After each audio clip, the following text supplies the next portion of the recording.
హరీష్ రావు గారు ఈరోజు హైకోర్టు ఇచ్చిన తీర్పు గ్రూప్ 1 పరీక్షల మీద ఇచ్చిన తీర్పు మీద మీరు స్పందిస్తూ ఇది ప్రభుత్వానికి చెంపపెట్టు అని చెప్పడం జరిగింది. దీన్ని బట్టి చూస్తేనే మీ మానసిక పరిస్థితి అర్థమవుతుంది.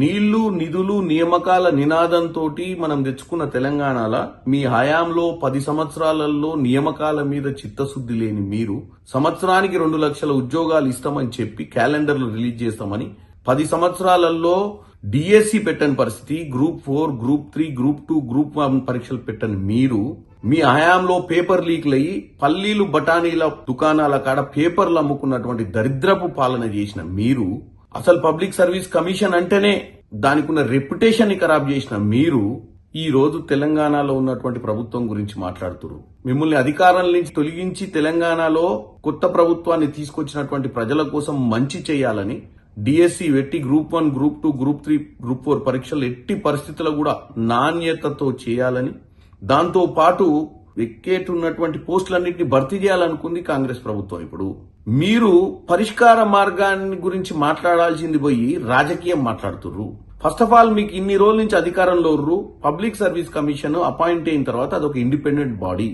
ఈ రోజు హైకోర్టులో తీసుకున్నటువంటి నిర్ణయం ఏంది? హైకోర్టు వారు అక్కడ స్టూడెంట్స్ కొంతమంది రీవాల్యుయేషన్ అడుగుతుర్రు. రీవాల్యుయేషన్ ని చేయాల్సిందిగా హైకోర్టు కోరింది. ఒకవేళ రీవాల్యుయేషన్ చెయ్యని పరిస్థితి ఉంటే రీ ఎగ్జామ్ పెట్టాల్సిన అవసరం ఉంటుందని చెప్పింది. సో దీని మీద నిర్ణయం తీసుకుంటది ప్రభుత్వం. మీ ఆనందం ఏంటంటే ఎవరికి ఉద్యోగం రావద్దు, ప్రజలు మళ్లీ కష్టాలలో పోవాలి, ఓట్లు వేయనందుకు ఎవరికి స్టూడెంట్ ఏ నిరుద్యోగి కూడా ఉద్యోగం రావద్దు అన్న ఒక శునకానందం మీ దగ్గర ఉంది. అంతే తప్ప ప్రజలకు మేము అధికారంలో లేకున్నా మాకు ఈ స్థాయి ఇచ్చిన 10 ఏళ్లు మమ్మల్ని అధికారంలో పెట్టినటువంటి ప్రజల కోసం మంచి చేయాలన్న ఆలోచన ఎక్కడ కనపడతలేదు హరీష్ రావు గారి దగ్గర. ఇవాళ పాపం ఆ తల్లిదండ్రులు ఆస్తులు అమ్ముకొని పిల్లల్ని తీసుకొచ్చి హైదరాబాద్ లో చదివించుకుంటారు. ఏం నీ ఆనందము? పరీక్షలు స్టే వచ్చిందని ఆనందమా? రీవాల్యుయేషన్ పెట్టిరని ఆనందమా? రీ ఎగ్జామినేషన్ పెట్టమని ఆనందమా? పాపం అక్కడ విద్యార్థులకు కొంతమందికి న్యాయం జరుగుతుందన్న ఆలోచన లేదు.